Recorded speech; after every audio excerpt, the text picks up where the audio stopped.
Thank you, Chris and DCM Group for inviting me to speak. It's very humbling for a kid from country Queensland to speak in front of the collective intellect in this room. So we're pretty simple folk in Queensland, so it's very nice to be standing here in front of you. I'll just share our story. I've learned more in the last 7 or 8 years working in this industry than I did before, but my PowerPoint skills haven't evolved with everything else that I've learned. So I do apologise for that in advance. I will share with you but a story of hope and opportunity and optimism, I'm sorry. Optimism in that we've been going for 7 years now. I still recall the curious smirks and the audible laughter when we were sharing our vision about what we were going to do with other executives and industry leaders before we kicked off. But I think now we've demonstrated that you can create absolutely amazing outcomes for your residents, but also some very strong enterprise value if you adopt what we're doing. Hope, because if a bunch of simple folk from Queensland can do it, you can do it as well. Quickly, just want to talk about LDK. Chris mentioned it, love, decency and kindness. That is our values, so we wear them on our sleeve. We talk about them every single day. It doesn't mean that we sit around and sing Kumbaya every morning when we start work. There's a very strong discipline behind the business to get us to where we want to. A quick rundown on the model. Number one, at the centre of our universe is the consumer, and that's probably the strongest lesson that we need to take. If you listen to the consumer and give them what they want, you'll start to create some value for your business, and we've been able to do that. Paul Brown, our founder, is possibly one of the craziest guys you'll ever meet, but also, in my mind, one of the most intuitive people that you'll meet as far as his connection with the consumer and ability to deliver and stretch and push so that we do deliver the best outcomes for our consumers. Picture us as just a very big hospitality business and service business, and one of the services that we provide is care, 24/7 care, secure dementia, you name it, palliative care. We do everything, but in a retirement village setting. So we're a home care operator operating within a retirement village, similar to some of the models that have been discussed and outlined this morning. At our Greenway Views Village, we've got 400-ish residents, 220 staff. We deliver about 10,000 hours of care per month, scheduled care per month. In that one village alone, over about 22,000 scheduled services as that home care provider. So there's about 2/3 of residents there receive care and services from us. But we try and keep things as simple as we possibly can. As I mentioned, we've been going for 7 years now, and we're starting to, I think, come out of that chaos of startup. Two years ago, we came out of that. We're now really focusing on the scale and to evolve the business. The LDK Village membership model and the working example that Chris asked me to go through with you is in relation to the landings, because that is the village that we converted. Chris did ask me to do all this in 15 minutes, so this is a bit of a flyby tour. It's the definition of optimism for me to be able to share this with you. Is that clock the right timing for me? Okay, he's giving me extra time. I'll run through it, and then there may be some questions. The membership model, I think I've got a slide here to go through that. This pretty much summarises our model.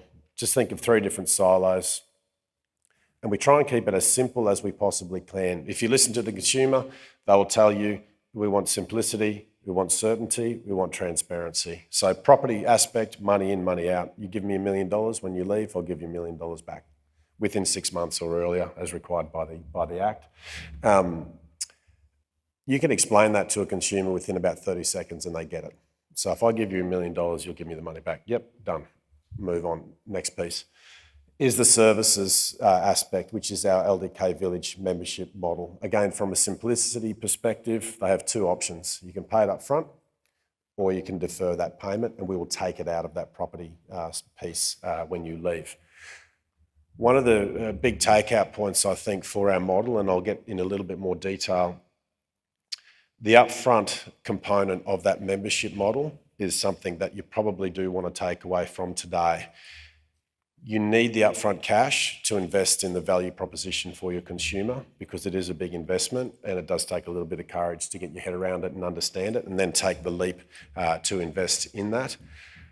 Right now at the landings, we have about 85% of incoming residents are paying that membership amount upfront.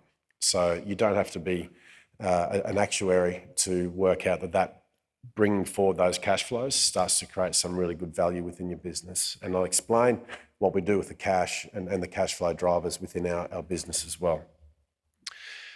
The membership model just delivers you a whole range of benefits, like you would if you joined a golf club or other membership-based organisations. So we can again articulate to the resident the tangible benefits that they receive from being an LDK member.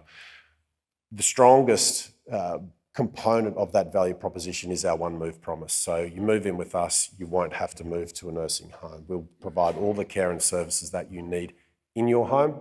But if your care and services change, usually through memory loss or mobility, you may need to downsize within the village.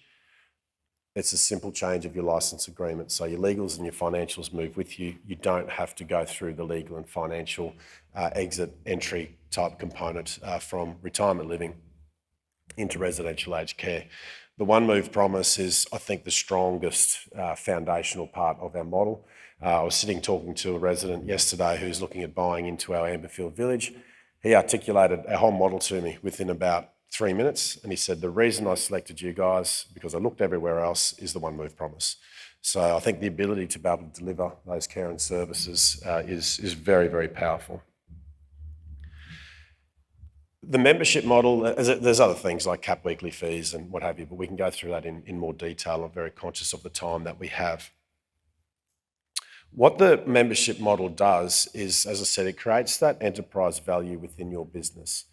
The landings, we bought the village in a period of 6 years. It has increased remarkably in value. Same four walls, same people. We have injected care and services and a very strong value proposition. And analytically, the retailers are probably 30 to 35% above what they would be in exactly the same four walls next door, because you have a strong value proposition, and that's what the consumer wants. Again, go back to the consumer, give them what they want and what they deserve and what they're entitled to and what they're demanding with the demographic that's coming through, and they will take that up. The increase in the retails we're experiencing within the property prices is also remarkable and outstripping what we want. There's a supply and demand equation there, we understand that. But again, comparing that to what it was before to what it is now, we have to invest back into the village, obviously, and make that CapEx. We also experience within our model a greater volume of sales. So we're selling more for more in its most simplest when we compare ourselves to the median and the best operators within the different regions that we create, largely because of the membership model. What it's also done, which we didn't fully anticipate, the landings was our first operational village. Again, a bunch of beaten up ex-lawyers and other people from Queensland that really didn't have the smartest clue within the industry, but a very, very strong visionary in Paul Brown to enable us to do it. The brand value that it has created for us across the business as well is that people are now coming to us saying, I want to live at LDK. We've just sold over $200 million of property leading into the early part of this year at Amberfield, our next project in Canberra, without 1 cent in advertising being spent for that. That's driven by the value proposition of the brand and the model, but also very strongly driven by the people that we have working for us, and we do invest very heavily back in with our people as well. I'll touch on the employee value proposition because that's very, very important. Our employee is our consumer just as much as our residents are our consumer, and we have to work very, very strongly on that. There's a lot of passionate people in this room, and I'm not telling you how to suck eggs, but we really have started to ramp up the investment back into our people and create more leaders, because they are the ones that are on the ground and doing the job for our people every single day. So definitely working really hard on that. We're also finding that, and Chris touched on it before, we're able to, with the membership model, and again, I'll explain some of the dynamics of that shortly, have our staff more engaged and more fulfilled because they're not sprinting and gassed from the work that they are required to do. We try and embed some LDK time in their day so they can actually spend time with residents, spend time with each other and have that connection that you need as a human being to be able to get a lot more fulfilment and engagement from your job. The other part of the model is the ongoing part. So 3 different silos: property, easy, membership, we can explain that. Ongoing is what they pay out of their pockets. So weekly fees, recurrent charges, they're capped for life. So whatever that dollar amount is when our residents come to live with us, that's what they pay for the rest of their life. And then we will subsidise that as that increases. It's, again, a very strong part of the model because it delivers certainty to the consumer. That's what they're asking us for. They know some of them have limited resources. Meals and care are what obviously people are really passionate about. We subsidise those things very heavily, and I'll go through that with you as well, so that we can deliver the best quality. So across our business at the moment, we're investing about $12 million in this financial year back into our subsidies across care, hospitality, and the weekly fees and other membership benefits that we have. And I'll explain to you the method behind that as well. But we know if we can invest back into that value proposition, it will create value for us. These are our cash flow drivers. This is trying to explain our business model. Some of you may have seen this before, so I do apologise, but we're a business that makes money from property. So think of care with accommodation as opposed to accommodation with care. People will pay for the property because of the value of the proposition that we are delivering. So our cash flow is quite simple. Village membership fees, either upfront or deferred. The trick is to try and maximise the amount of upfronts that you receive, but keep that balance as well because the deferreds will kick in later on down the track. Development profit, we all know what that is, but then also capital gain. Our model is sensitive to capital gain, as are most models within the industry. We look at capital gain and we communicate this to our team as our performance incentive. If we do a good job, the resident's going to tell their friends, they're going to want to buy. That promotes growth because of the demand that it follows. We use income from that to pay for our value proposition. I mentioned that $12 million. What we do is distill that down in village by village because the villages are at different levels within their evolution. And then we apply a dollar amount per apartment per year that we dedicate it to our subsidies. So what we do, we take 25% of the accrued village membership each year. We take 25% of the accrued capital gain each year. That goes in to pay for our value proposition. So we had to come up with that because we wanted to maintain discipline across the business so that they could operate with some discipline within their operational subsidies, because obviously the business has to be sustainable. I mentioned before that the sort of audible chuckles we used to receive when we would explain our model. And one of the questions was, when are you guys going broke? Because they didn't understand how the model works and how the cash flow is driven.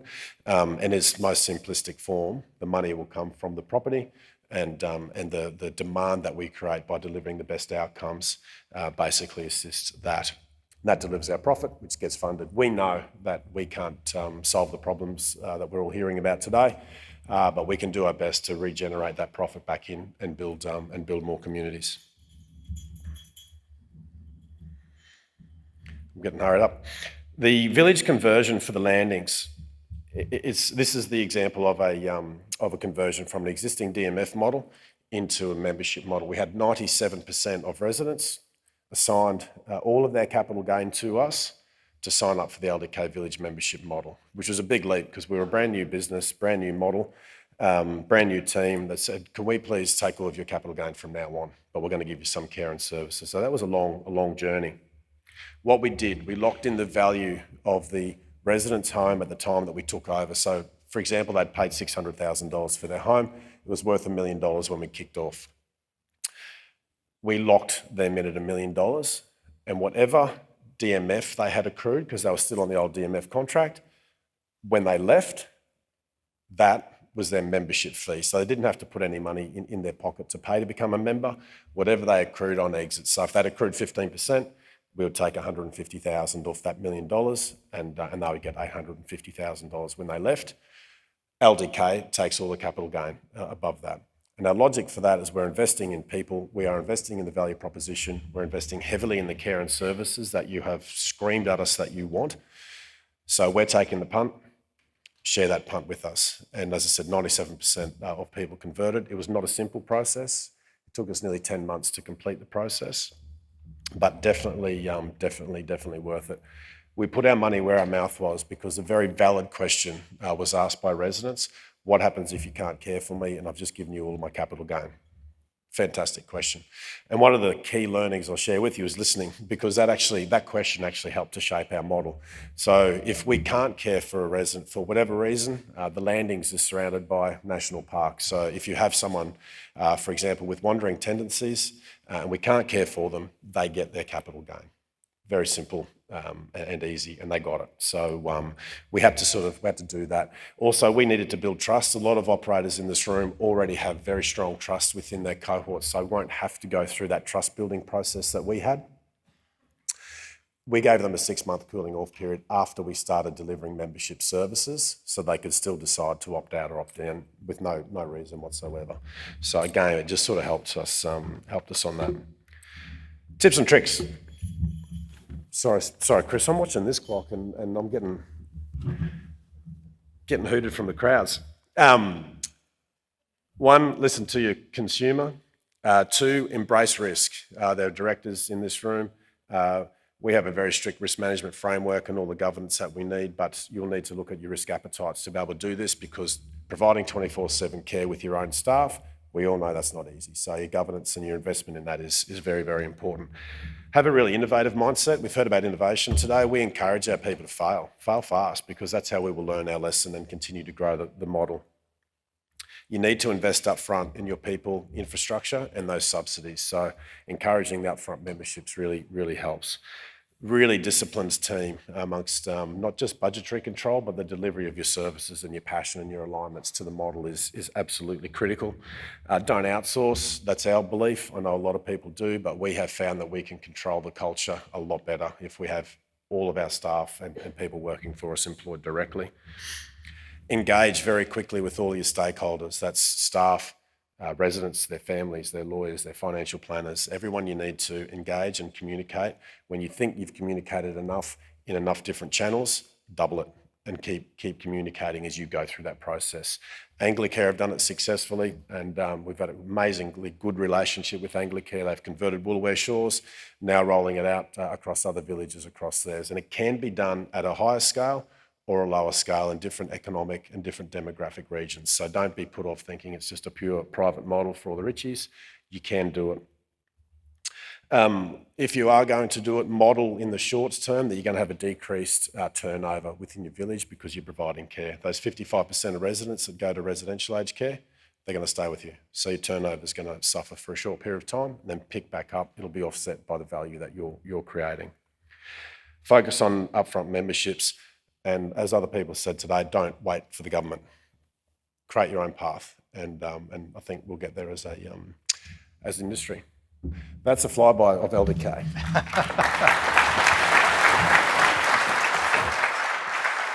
Thank you very much. I was watching that. Just before we go, because we are running well behind time, but with Amberfield, how many did you sell in the first stage? First stage sold out. There's 52 villas. Second stage, 100. So at 52 villas, yeah. With the upfront membership, how much cash did that generate?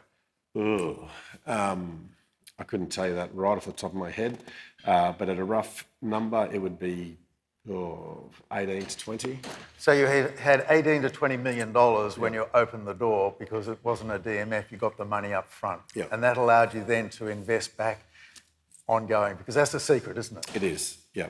Well, you'll learn from a development site selling down, younger cohort coming in, the percentage of upfront membership from a development will be lower than a more mature village, because the mature village's supply and demand equation will lean them higher to higher percentages of upfront memberships. There's a lot of little tweaks we've learned. Right. Can we show our appreciation?